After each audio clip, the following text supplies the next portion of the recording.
એકવાર અમે એક પધરામણીમાં ગયા અને એ પધરામણીમાં બરાબર આખું પરિવાર વેલ એજ્યુકેટેડ, આખો પરિવાર એટલો બધો સરસ આમ આમ ભણેલો ગણેલો, અને બધા પાછા હાઈ એજ્યુકેશન ભણેલા.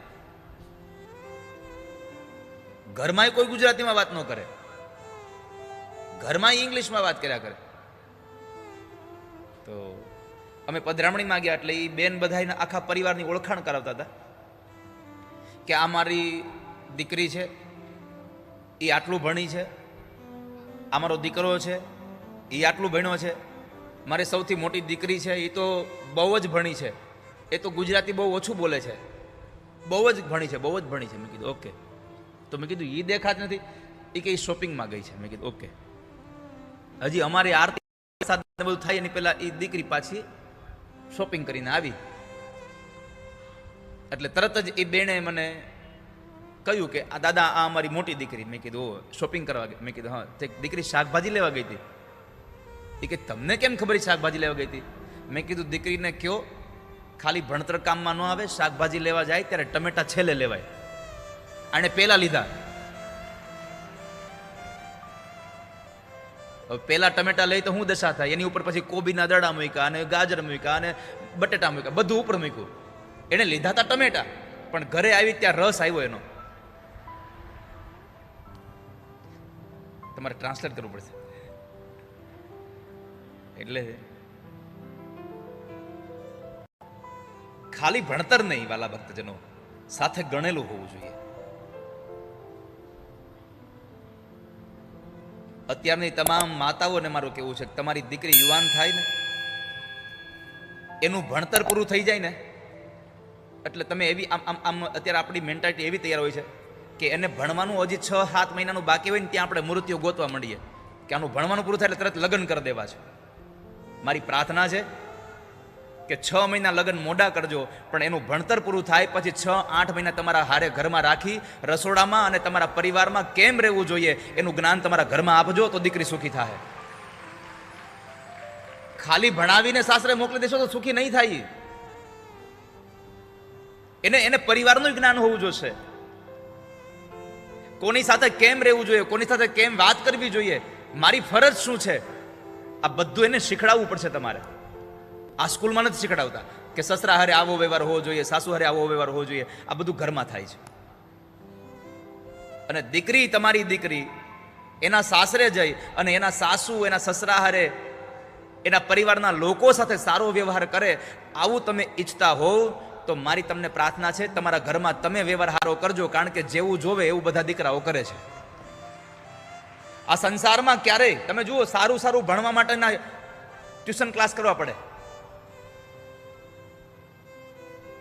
સારું જેટલું ભણવું છે એના ટ્યુશન ક્લાસ કરવા પડે. ખરાબ વસ્તુ ભણવાના ટ્યુશન ના આવે. કોઈ દી ક્યાંય સાંભળ્યું કે ગાળો શીખવાડવા માટેનું અહીંયા કોચિંગ ક્લાસ હાલે છે?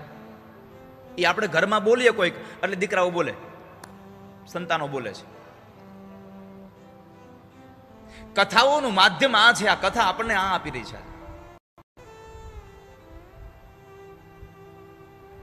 તો ભગવાન,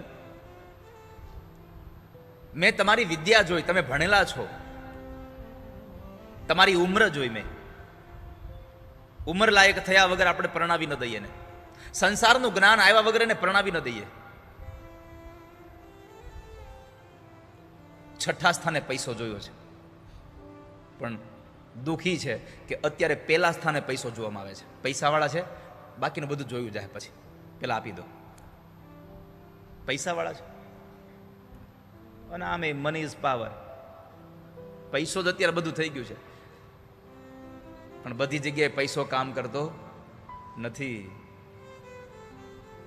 જે જગ્યાએ પૈસો કામ ન કરે ને ત્યાં આપણો પરમાત્મા કામ કરે છે, ત્યાં આપણો પ્રભુ કામ કરે છે.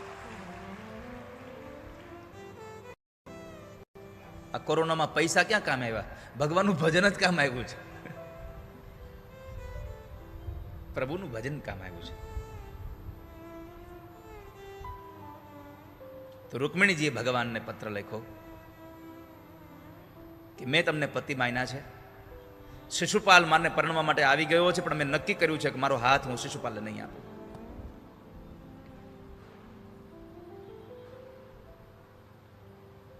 અને જો તમે મને આ પત્ર સાંભળીને, આ પત્રને વાંચીને તમે મને પત્ની તરીકે સ્વીકારતા હોવ તો એવું ન કેવડાવતા કે હા વાંધો નહીં, મેં સ્વીકાર લીધા, કયો એને આવી જાય, હું આવીશ નહીં, તમારે મને લેવા આવવું પડશે.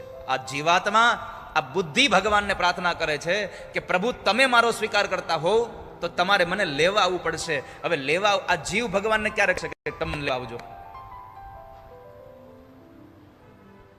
બોલો, આ જીવ ભગવાનને ક્યારે કહી શકે કે તમે મને લેવા આવજો?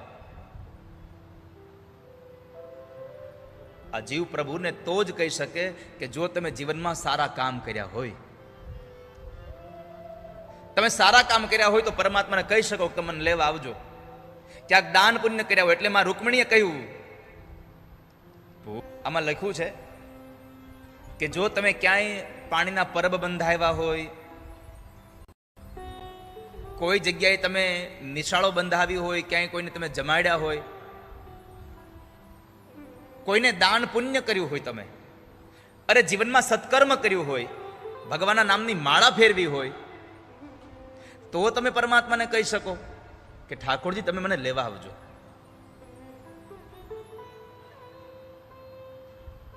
એમને તો તમે કહી ન શકો. માટે આ એક અવતાર એવો છે જેમાં તમે ભગવાનના નામનું કીર્તન કરી શકો, તમારા પાસે રહેલી સંપત્તિમાંથી યથોચિત સંપત્તિ તમે દાન પુણ્ય કરી શકો છો. બાકી કરોડો રૂપિયાના મકાનમાં માણસોની હારે એકાદું ગલુડિયું રહેતું હોય છે, અને એ પછી પાછું કેટલું મોંઘું હોય, 5-7 લાખનું હોય, અને માણસ એટલા મોંઘા હાબુથી નો ના, એટલા વધારે મોંઘા હાબુથી એ નાતું હોય. છોકરાને જેટલી પપ્પી ન કરે એટલી તો